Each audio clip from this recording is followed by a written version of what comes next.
Nick, it's great to talk with you about this. I mean, to have the opportunity to chat. And I know, obviously, it's a huge issue. It is a big issue.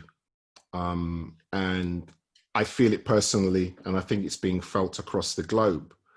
And I can't remember a time when there was this kind of unity of opinion.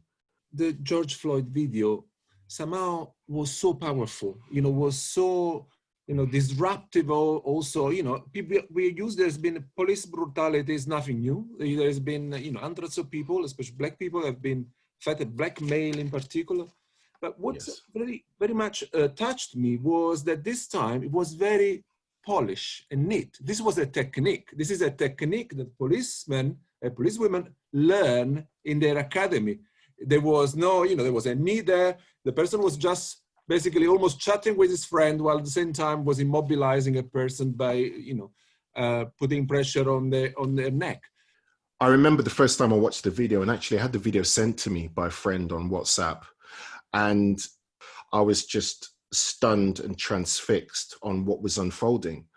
And there was a moment at which he realized that he was going to die. And there was a moment at which I realized there was no helping this man, this human being. And I was crushed. I felt all those conflicting emotions. I felt anger. I felt sadness. I felt powerless. And, it broke my heart. But to a certain degree, afterwards, my first thought was that could have been me. And I think what's different on this occasion is that people from white groups, other ethnic groups as well, Asian people, etc., are coming out together as a community and saying no on behalf of Black people in such numbers. That's what's made it different for me. Personally, I've been stopped by the police before. My father had a BMW in the 1980s. And every time we went out, we just got accustomed to it. There was a certain spot in the center of Birmingham where we expected to be pulled over, and we usually were. The boot and the glove compartment was searched. My dad had to get out of the car on a regular basis. I had a police officer trying to get me into a squad car right outside my house in the past. And these are things that Black people can relate to. Every Black person knows somebody who has been through this overt racism. But what we're actually talking about now is it goes beyond that. It goes beyond that to systemic racism, to racism that really has no name. And that's the difference now, is the micro racisms, I guess, that people go through are really coming to the fore. And with the power of social media, with the power of the interconnectedness that we now have, people are saying, speak to me, tell me your truth. And people are sharing their truths. Other people are saying, yeah, that happened to me. So there is really, the glue is a lot stickier. It goes a lot deeper now than it has done before. I was thinking, we were talking about the movement, this movement which has been very national. We saw in US demonstrations in most cities, then become a global one. And it's interesting because on one end, as you suggested, people, there was a lot of solidarity with the racism against Black people in particular. On the other hand, there has also been an attempt to a different kind of solidarity. So there was, for example, a movement called Migrants' Life Matter. So in each country, in a sense, they try to really understand or interpret it in the national context. I'm Italian, and in Italy, there has been a lot of people thinking about what happened to African migrants when they were trying to cross the Mediterranean, and the boats from European boats were not rescuing them, for example, let them die in the sea. So there is another form of state violence. Yeah, the border violence applied in a different way. And I found that is very important because in a sense it's a movement, but also articulated in many different ways in different countries with different actors. All the layers of political racism that are applied to those things, the xenophobia and the way that populist movements are created around this fear of the other, this fear of invasion. But by the same token, you have other people who are not just trying to make sense of it in their own terms, but are then using that same vernacular to belittle and to dismantle the movement and say, well, you're saying Black Lives Matter. You must mean only Black Lives Matter. Well, white lives matter. But this is a moment where we're talking about a Black man who died, and we're talking about Black people not being safe. At the center of racism is power, and the constructs within which that power is realized. And I think this is something which we're getting our heads around. People are trying to understand for themselves. But the big question is, to what extent am I going to be part of the problem?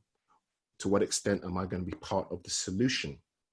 Can I be courageous enough to recognize within myself those implicit biases that have contributed to this guy feeling empowered enough to basically slowly strangle this Black man in broad daylight, in full view of the world? I think you're right. I mean, in many ways, there are a few things I think are really important. Yeah, on one end, there has been a lot of public display of solidarity with the plight of Black people in America. So it's very clear, we are in solidarity with people over there, and then there's people a little bit struggling to see, also in your institution, in your cities, in your place, if you are not based in US. I mean, and so there has been an attempt from some activists and social movement to also say, well, the situation is not that much different here in UK, for example. If you can look at the track record of the police, maybe you don't see the same numbers because the police here don't have the guns. It's a different arrangement there that makes it different. But still, there is plenty of episodes that, cases of failed judicial review or cases. We got our problems aplenty, I would say. But I think there is something you would say that, in a sense, goes to a big node here. On one hand, obviously, you have all the right wing, the conservative, the one that declare, I'm not feel comfortable about the kneeing because it's something like Game of Thrones. You got all the statement by the minister in this country. You got the wildlife matters, airplane flying on the coast. And then it's clear what they're doing there. They're playing with identity politics, but the other way around, you're telling me. There are people that are also saying, we are actually experiencing racism ourselves, in the sense we want to bring our plight in the conversation. So it's I think it's substantially different what they're doing. It's not like saying, I want to basically say, well, we are a white supremacists and we should think of us first. But they're trying to create an alliance, I think, in a sense, to create a movement which is wider. Yes, yeah, I think that alliance is welcome. I mean, I'm speaking as a Black man, and I am at the center of this debate. When you ask me why Black Lives Matter, I can speak of my own personal and lived experience. But I feel that when the time comes, I feel like I want to stand up and have solidarity with other groups. We are nothing if not together. We exist in our interactions. We exist in what connects us as human beings, what we evolved to do, which is to be together, to be there for each other, and to respect each other.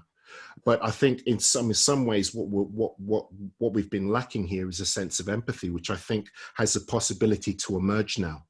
I think because of Black Lives Matter, we've reached a crossroads, and in the future, we can stand side by side, and I think this will benefit other groups that are experiencing challenges in society, for sure.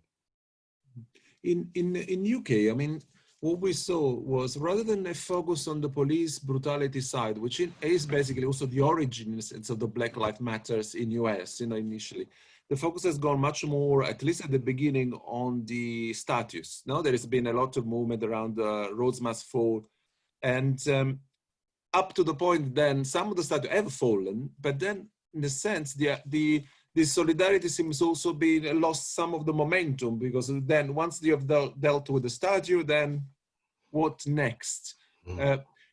What do you see as next? Well, I think what I see as next is rooted in what I see as history and not history. David Olusoga, the historian and author and presenter, I said the other day, I read something on Twitter and I paraphrase, saying a statue is not history. A statue is an iconic representation of somebody. It's a celebration, but history is history. And the thing about history is it's written by the victors. Even if it's purely in terms of perspective, history is what is given. It is received from somewhere else. And the historians are custodians of that. And I think we cannot allow this debate about whether statues should stand or fall to become a follow spot that illuminates an issue which is not at the core of this debate. I think we should expand the curriculum to factor in all facets of what has occurred historically. And I think those modules should be compulsory modules, the modules that tell you the full span of political and imperial history and why these people were celebrated. And these statues should go into a museum, which children should, as a mandatory part of their learning, go and visit. So they can say, economically, this person was successful at X, Y, and Z. But at what cost? What else did they do? I think we've got to get into the gray now and start to look at the full span. Only then can we understand history. I didn't learn anything. I learned about modern British history, 1815 to 1945. I'm still pretty good on it. But I can count the fingers on one hand the stories, the non-white stories that I studied. I've learned that since Black British history, etc. You know, people like Bill Richmond, Walter Tull, are towering figures, but they were conveniently forgotten. So I think that's what we need to do. I mean, a lot of people think they are against the statues and memorial be removed. In particular, thinking about the statue celebrated the Confederate generals in US, no? And people somehow think that those statues have been there in place since the war of the Civil War, the American Civil War at the end of the 19th century. I mean, in reality, most of those statues were built and put in place actually at the peak of the civil rights movement. And there is a very interesting studies showing when they appear, which is something we should remember. You know, I've done a lot of work, for example, in former Yugoslavia and Kosovo. And when I used to be there, the name of the streets and the statues were changing on a weekly basis because it was a period of transition. Everyone created the heroes. They wanted to make points about who do we celebrate. And so the point is a very important and a contested debates that we need to have. But I think the key point you were raising and it's about who is allowed to talk, the voice in this debate. You know, in the fact is, you can have very radical and well-motivated, good-meaning historians. That's great, but you also need to have the plurality of voices and the representation of the people whose stories you are recounting, and which is fundamental. That's right. Yeah, absolutely right. You're spot on there. So I think what we need to do is we need to have a long, hard look at the way society is constructed, and we need to recognize talent, but we also need to make sure that education is fulsome and rounded so that people have a perspective on the way the world actually is. Racism is here, and power is here. Power based in racism is here. If we're going to address it, we need to take a long, hard look at ourselves, at our institutions, and the way that we relate to each other fundamentally. And we need to make some positive steps. It's not just about throwing money around. It's actually about creating new systems that are based on equality and equal representation. Nick, we didn't mention, I mean, you touched it just tangentially about the lockdown, the pandemic, COVID, and probably the post-COVID will have a huge impact on Black and other ethnic minorities, probably even more than other groups, because we know, we know history and we know what happened at the people that are already in a position that is marginalized in society, how they experience when there are this disruption. The number of people that are dying, the fact that some groups are much more affected, particularly in the US, but we've seen it in Sweden, for example, where the Somali refugees or Swedish Somali other minority of color have been dying in much larger number than other groups. it makes almost unbearable. I mean, it makes so evident that this inequality, this racism that is structural in society. Then you start to think about, why is it structural? Well, because basically, if you look at the people that are not covered by the healthcare system in US, there is a very clear color line. You know, there you can really identify who is not covered, who is gonna die first. And so in a sense, by making it unbearable, I think really did an important job in mobilizing all these sorts of things that were already there, obviously, but they become more, yeah, on your face, so that you cannot not look at it, not understand what was going on. As you say, it's a socio-cultural, social-political thing. A lot of people on the front line of COVID are people that don't have the luxury of isolating. They have to work, and people that live and many generations under the same roof, etc. I'm not saying that that's connected with economics per se, but what I'm saying is that it's a complex issue with a lot of layers. But again, you know, on the positive note, we've seen leaders emerge from our communities, from our own ranks, our next door neighbors, people that have stepped up in an incredible way for vulnerable members of their community, have stepped up in ways that they couldn't have imagined before this happened. It's kind of this community leadership.